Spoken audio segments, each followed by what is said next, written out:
Now, if you ask me, the Oscars doesn't always nominate the most deserving movies for the Best Picture category when it comes time for award season, but every once in a while they'll put a really good film on my radar that I probably wouldn't have checked out otherwise. And this is definitely one of those times. I'm Still Here depicts the harrowing true story of the Paiva family suffering under Brazil's military dictatorship in the 1970s. Living in a beachside house in Rio that's open to all of their friends, the group is getting by as best they can until one day their father is taken in for questioning and does not return. So I'll be completely honest here and say that I didn't even really know this movie existed before it got nominated for Best Picture at the Oscars, and I had absolutely zero knowledge of the historical events the story is centered around. But after seeing all of the universal praise the film and its lead actress had been getting, I wanted to make sure that I had a chance to check it out for myself in theaters to see what all of the hype was about. And I'm happy to say that I'm Still Here ends up being an emotional, inspiring, and well-acted experience that deserves to be seen and engaged with by as many people as possible. Now, we need to start by talking about the performances for a little bit, because I thought everyone involved with this project was pretty good, but Fernanda Torres is just on a whole nother level and completely knocks it out of the park here as the resilient glue that holds this entire family unit together during these horrible events.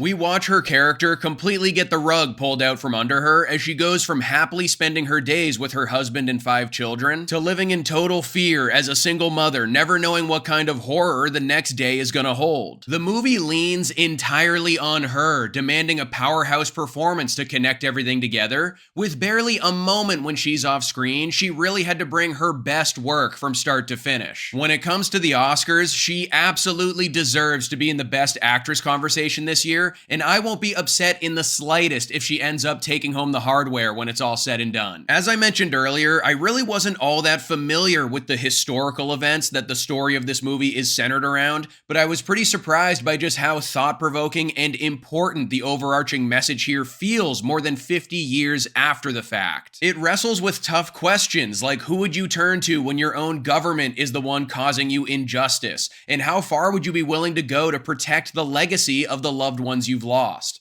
When you boil it down, the film is basically about how much pain and oppression one family can handle after a horrific event changes the course of their lives forever. And even though what you're watching on screen is seriously brutal and messed up, the story somehow always manages to offer up glimmers of hope and optimism as we watch this mother go above and beyond to protect her family and attack this broken system head on. Now, I'm not gonna lie, given the movie's subject matter and pace, I don't see it being that much of a rewatchable experience. Obviously, films about the lasting impacts of dictatorships aren't the most cheery walks in the park, but it is definitely a story worth witnessing at least one time. Our director this time around is Walter Salles, and I'm actually not too familiar with his work outside of the film The Motorcycle Diaries, which is a movie that I thought was well done and pretty effective, but he does such a good job behind the camera in this movie. He seamlessly mixes in these moments of insanely high-stakes tension that makes the film come off as equal parts a thriller as well as a family drama. The direction style here is definitely very subtle. There aren't any wild camera angles, and it's not an especially great-looking film, but his technique comes through by really giving this entire cast of actors room to breathe and allowing them to dish out some seriously emotional moments. For better or worse, when I'm watching a foreign film with subtitles, it's harder for the performances to fully win me over since they're speaking a language that I'm not fluent in, and obviously the vocal portion of a role is an important factor. But there are so many silent memories explored through home videos